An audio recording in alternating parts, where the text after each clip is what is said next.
मित्रों, ये वीडियो उन कार्यपालक मजिस्ट्रेट्स के लिए है जो कानून व्यवस्था के कार्य में लगे हुए हैं। आजकल ये अधिकार बहुत सी जगह पुलिस अफसरों को भी दे दिए गए हैं। इसमें मैं मेरा अनुभव आपके साथ साझा करना चाहता हूँ। जोधपुर में मैं 78 से 80 के बीच में करीब 2.5 साल सिटी मजिस्ट्रेट रहा। उस वक्त आपने भी अखबारों में या अन्य जानकारी में सुना होगा कि यूनिवर्सिटी में राजपूतों के और जाटों के बहुत झगड़े जोरदार होते थे। कई बार तो बहुत घातक एक दूसरे पर हमले होते थे, हौसलों पर हमले होते थे। उस वक्त गोपेश भट्ट जिला कलेक्टर थे, जिला मजिस्ट्रेट थे, और श्री शांतनु कुमार जी पुलिस अधीक्षक थे। कुछ ऐसा हुआ कि 79 के शुरुआत में झगड़े बहुत बढ़ गए और उस वक्त ये हुआ कि सैकड़ों विद्यार्थी दोनों तरफ से घायल हुए। कुछ विद्यार्थी तो बहुत गंभीर घायल हुए। एक दो झगड़े तो ऐसे हुए जिनमें मौत भी हो गई। मुकदमे दर्ज होते थे, कार्रवाई होती थी, अदालतों से थोड़े से में जमानतें हो जाती थी। आगे झगड़ा नहीं करें, शांति बनाए रखने के लिए उनको पाबंदी किया जाता था। तो उसमें भी विभिन्न अदालतों में जमानतें 2,000, 3,000, 4,000 इतने की शांति की व्यवस्था बनाए रखने के लिए, पाबंद करने के लिए जमानतें ली जाती थी। इस सारी व्यवस्था पर मीटिंग हुई।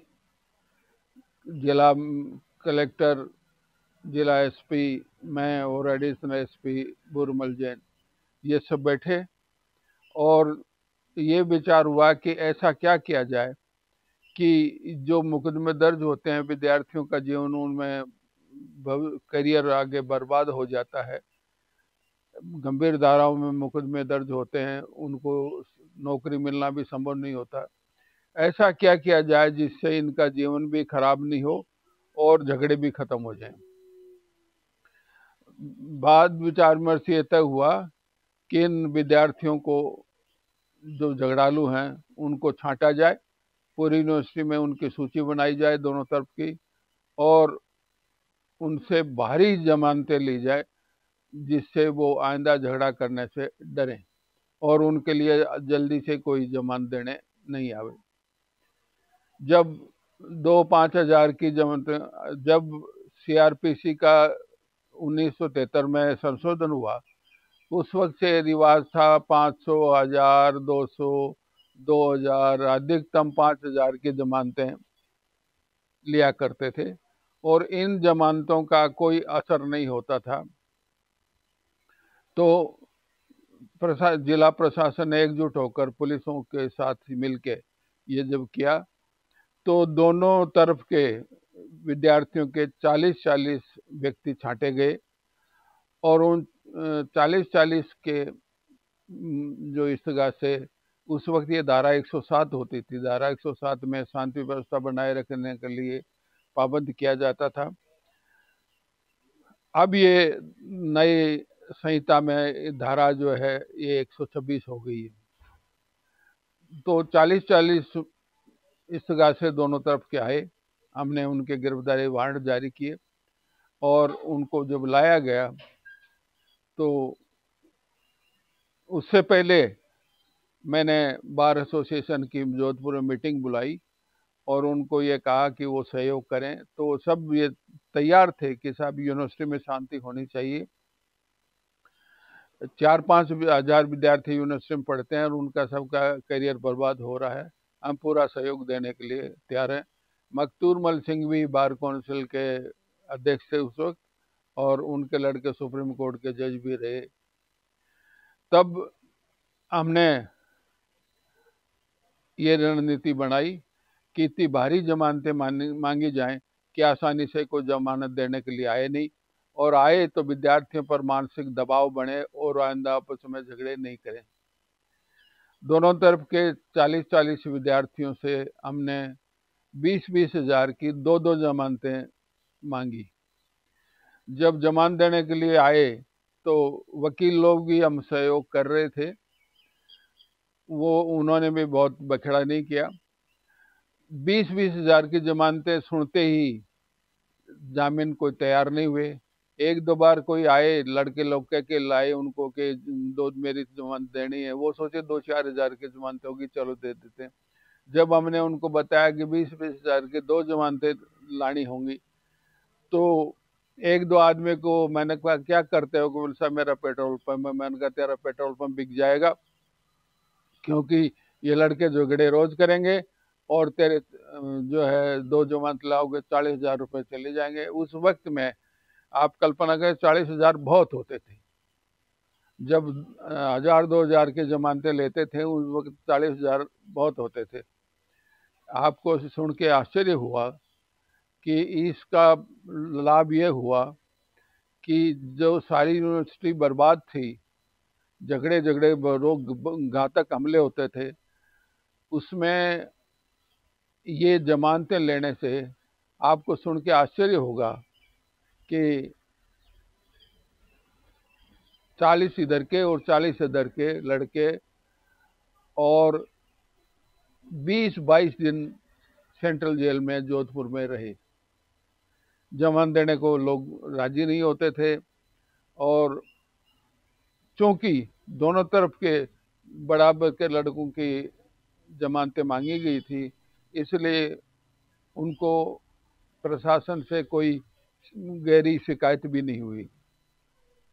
इस बीच में आपको एक बात और कहना चाहता हूँ, जो हमने कुछ ऐसे वातावरण किया कि ऊपर की अदालतें भी अपील में भी इस बात को ध्यान रखें कि यूनिवर्सिटी में शांति बनाए रखनी है।